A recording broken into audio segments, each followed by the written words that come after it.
Kabonena. Pak Lurah Kabonena boleh menyapa. Siap. Selamat sore. Selamat sore, Bu. Pak Lurah ini dari Kota Palu ya?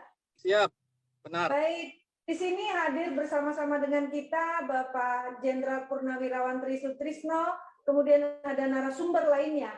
Silakan mungkin boleh menyapa, mendoakan Pak Tri Sutrisno dan mungkin ada yang disampaikan sedikit kepada kita semua di sore hari ini. Silakan Pak Lurah. Siap, terima kasih atas kesempatannya, Bu. Assalamualaikum warahmatullahi wabarakatuh. Mohon izin Pak Tri Sutrisno, mohon izin para narasumber. Saya Putra Maharanda Airlangga, SST PMH Lurah Kabonena Kota Palu, Bu. Sekedar menyampaikan sedikit, Bu, upaya-upaya kami dalam peningkatan gotong royong masyarakat ini.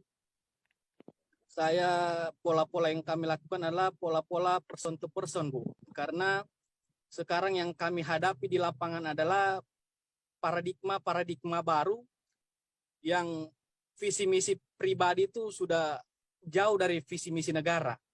Seperti yang Ibu Christine bilang tadi, seperti Sultan Agung pada umur 25 tahun itu sudah mampu menyatukan kerajaan-kerajaan, itu karena memang musuh kita dulu waktu itu cuma satu, Bu. Tapi sekarang kita lihat kondisi di wilayah yang langsung bersentuhan dengan masyarakat itu memang musuh kita ini visi misi pribadi manusia yang ada di masyarakat itu bukan cuma satu. Tujuannya itu bukan cuma satu. Banyak tujuan-tujuan pribadi dan mengesampingkan tujuan-tujuan bersama. Padahal alangkah baiknya kita mengedepankan ampek paramarta, mengedepankan kepentingan masyarakat di atas kepentingan pribadi dan golongan kita. Cuma ya, mungkin karena sudah banyak paradigma baru ini, paham-paham dari luar yang masuk ke negara kita, jangankan di Pulau Jawa, Bu, sampai di wilayah saya saja sudah banyak paradigma pemikiran-pemikiran yang sudah jauh dari pemikiran Pancasila. Dan itu yang sekarang kita lagi upayakan bagaimana saya langsung sentuh lebih banyak kepada pemuda-pemuda. Karena kenapa? Karena saya anggap pemuda-pemuda ini adalah calon-calon generasi pembangunan selanjutnya. Karena apa? Karena ketika kita mau merubah paradigma orang yang sudah lebih dewasa, itu agak susah. Sama dengan kita mau mengatur pohon yang sudah besar, lebih baik kita mengatur yang masih tunas-tunas kecil. Jadi memang saya lebih dekat kepada tokoh pemuda, tokoh-tokoh yang bergerak di Karang Taruna, karena alhamdulillah sampai sekarang ini kita sudah bisa menyatukan persepsi-persepsi yang berbeda kemarin. Karena memang tantangan di wilayah ini, Bu, memang betul-betul paradigma masyarakat ini sudah jauh daripada apa yang kita harapkan. Kita ingin membangun bangsa seperti ini, tapi ternyata masih banyak kepentingan pribadi yang disusupi ke dalam kepentingan negara ini. Seperti itu, makanya kita ingin langsung menyentuh di masyarakat. Contoh kecilnya, kita himbau masyarakat untuk gotong royong lah saja di sekitar rumahnya. Tapi masih ada juga yang sibuk dan acuh tak acuh untuk itu. Tapi tetap kami upayakan, dan alhamdulillah beberapa waktu kami dipercayakan oleh Bapak Wali Kota Palu Pak Hadi untuk melakukan istilahnya doktrin-doktrin tentang Pancasila ini. Alhamdulillah sambutan itu positif sekali. Karena apa? Karena memang kita mengingat sejarah bangsa kita, bahwa bangsa kita ini besar bukan karena hanya sekelompok orang, tapi bangsa kita bisa merdeka seperti hari ini karena yang orang-orang kecil pun ikut berjuang untuk membangunkan negara ini. Seperti luar biasa Pak Lurah. Ya, makanya dari itu alhamdulillah kita membangun ini memang harus dari langsung ke masyarakat, Bu. Alhamdulillah saya membangun komunikasi dengan masyarakat.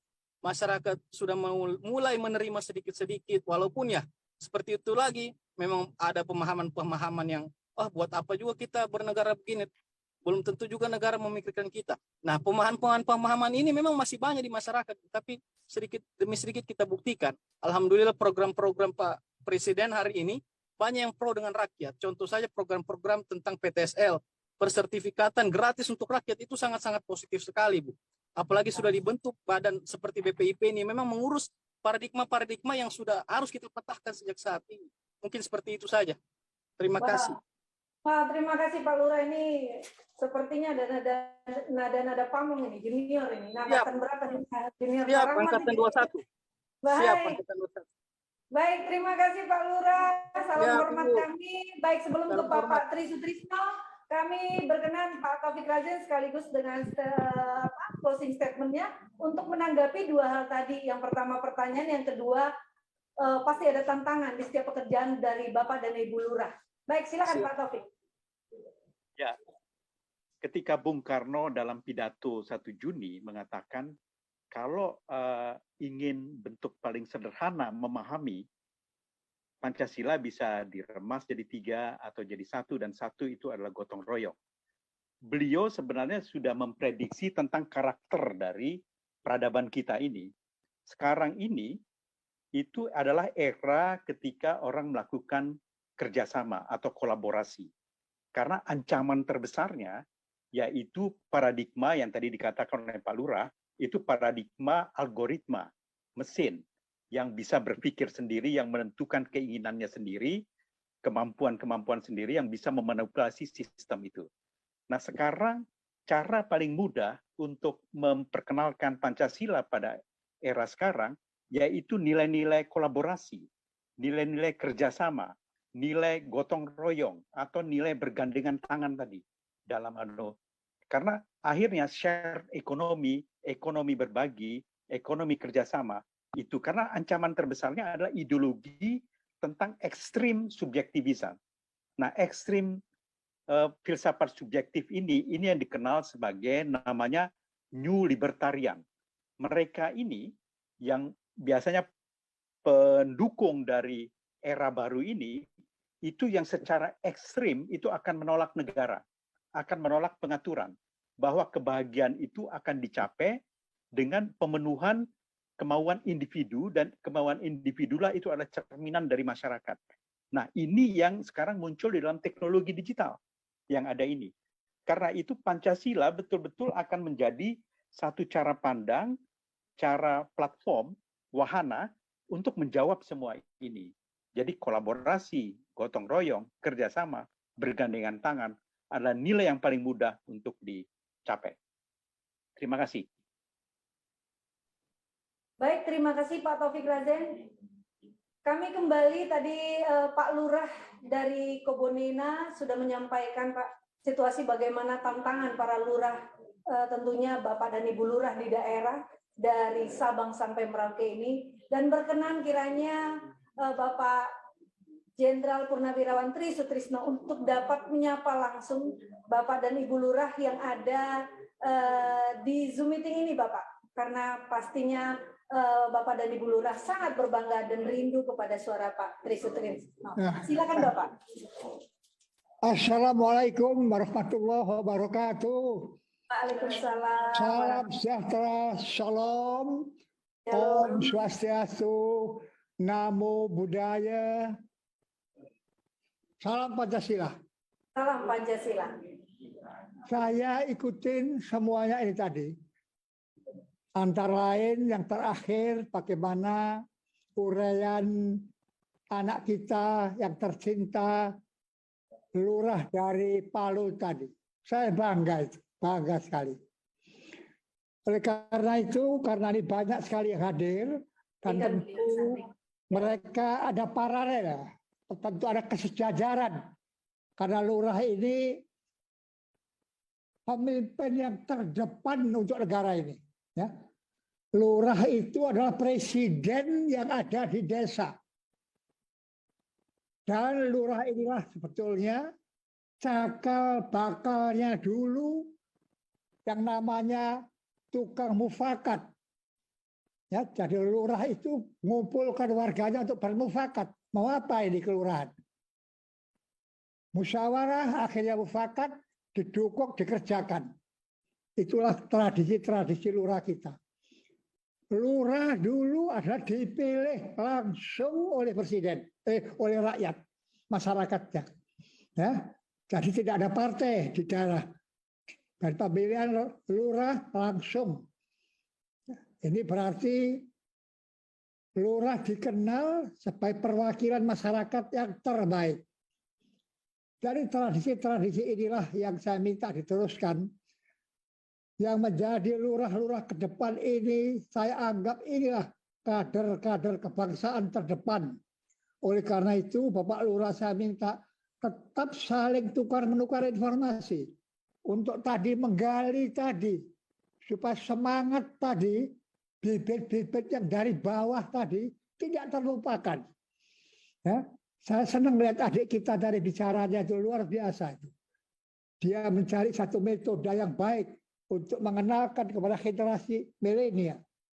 Jadi tidak hanya melihat satu gejala-gejala yang ada saja, tetapi kita harus bisa mencari metode yang betul-betul sampai kepada generasi kita itu, yang akhirnya generasi kita bisa menerima secara objektif. Kemajuan teknologi boleh, kemajuan ilmu pengetahuan boleh, tapi siapa pelakunya? Pelakunya itu manusia. Ada manusia berpengetahuan, tetapi dia penindas, jahat dia, penjajah dia. Indonesia bukan itu. Orang yang berpengetahuan itu adalah orang yang akan menjadi sumber kepemimpinan, akan menjadi payung masyarakatnya, yang akan mampu memimpin, memberi contoh rakyatnya. Itulah Indonesia. Jadi saya kira kalau Pak Lurah tadi mengatakan pendekatan kepada generasi muda, betul sekali. Jadi jangan disalahkan ya. Kalau yang muda itu keliru, yang salah yang tua. Oleh karena itu Pak Lurah tadi dimulai dari yang muda. Karena apa? Tadi saya katakan, generasi tetap akan bergulir dari zaman ke zaman. Beda tantangan zaman dulu, Sultan Agung, zaman Bung Karno, zaman tadi 1928, beda. Sekarang pun beda tantangannya. Oleh karena itu, tiap generasi muda ini harus terus diajak ya bersama-sama menghadapi masa depan tadi. Oleh karena itu ada rahasianya. Rahasianya itu ada nilai-nilai Indonesia ini yang merupakan jangkar, tidak bisa dirubah. Yang namanya genetivus, subjektivus. Itu tidak bisa dirubah. Itu nilai-nilai kita gali dari tanah kita sendiri. Ini yang harus kita pegang sebagai jangkar kemajuan. Kemudian ada nilai dinamakan genetivus, objektivus. Ya, ini yang bisa berkembang sesuai zaman. Jadi kita Pancasila ini tidak mati. Ideologi Pancasila itu terbuka, ya, bisa berdialog dengan kemajuan. Oleh karena itu ingat, kalau kita mau maju jangan lupa tadi jangkarnya itu, jangkar yang menjadi sumber daripada kekuatan itu dulu, baru dikembangkan sesuai keadaan zaman. Jadi kita tidak larut.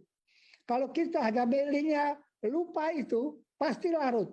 Ya, manusia ini pelakunya, teknologi itu alatnya, pengetahuan itu alatnya. Kalau yang memakai manusia jahat, hancur dunia ini. Tetapi kalau pengetahuan teknologi itu ditangani oleh orang-orang yang beriman, taat kepada agama, taat kepada Tuhan, taat kepada kebaikan, taat kepada amal, insya Allah. Ya. Jadi saya tekankan lagi. Memang pengaruh yang muda itu pengaruh yang sangat tadi. Hedonism, individualism. Ya. Akhirnya itu semua negatif. Tidak bisa. Manusia yang berpikir individu. Ya, manusia dilahirkan Tuhan ini selalu dua itu. Baik sebagai makhluk pribadi, tapi juga sebagai makhluk sosial. Ya. Coba kalau nggak ada pembantu, orang mulai lahir saja dibantu sama bidan, dukun, dokter. Ya, dari kecil mau pintar dibantu oleh guru dan orang tua. Ya. Sudah jadi keluarga, bertetangga, mati. Siapa yang mengubur? Tidak bisa dia lari sendiri. Ya, perlu bantuan dari orang lain. Jadi inilah nilai sosial itu, bahwa manusia tidak bisa hidup sendiri. Pancasila menekankan sebagai pribadi, ya, dihargai oleh Tuhan. Tetapi jangan lupa, pribadi ini adalah anggota sosial. Dia harus menanamkan tadi, diikat oleh rantai pergaulan kesosialan ini. Jadi monodualis kita, pribadi ya, masyarakat sosial ya. Ini dikembangkan terus. Ya, kalau pribadi diturutin netral, tidak ada Pancasila, waduh, nanti jadi liberalis kita, jadi jahat kita, jadi penindas, jadi kapitalis. Tidak, Pancasila bukan itu semua. Pancasila itu ingin hidup sebagai manusia, makhluk Tuhan yang sejati. Tuhan menciptakan manusia dengan kesempurnaan. Dikasih otak, dikasih hati, dikasih iman. 3 komponen ini harus bisa dipakai, diramu untuk bermasyarakat. Ya, kalau dipisah-pisah tidak bisa. Nah, ini Pancasila ada di situ. Mari kita laksanakan. Oleh karena itu Pak Lurah Palu tadi saya bangga ya, terus kedek. Ibu Wali Kota masih ada, sampaikan lurah-lurah Palu seperti itu. Dan saya minta lurah-lurah di seluruh Indonesia seperti itu juga. Ingat, lurah pemimpin terdepan. Tuhan mengatakan pemimpin itu bukan formal saja. Bukan lurah sampai presiden saja, bukan. Tuhan mengatakan Khalifatullah fil ardi. Manusia diciptakan untuk menjadi pemimpin di dunia.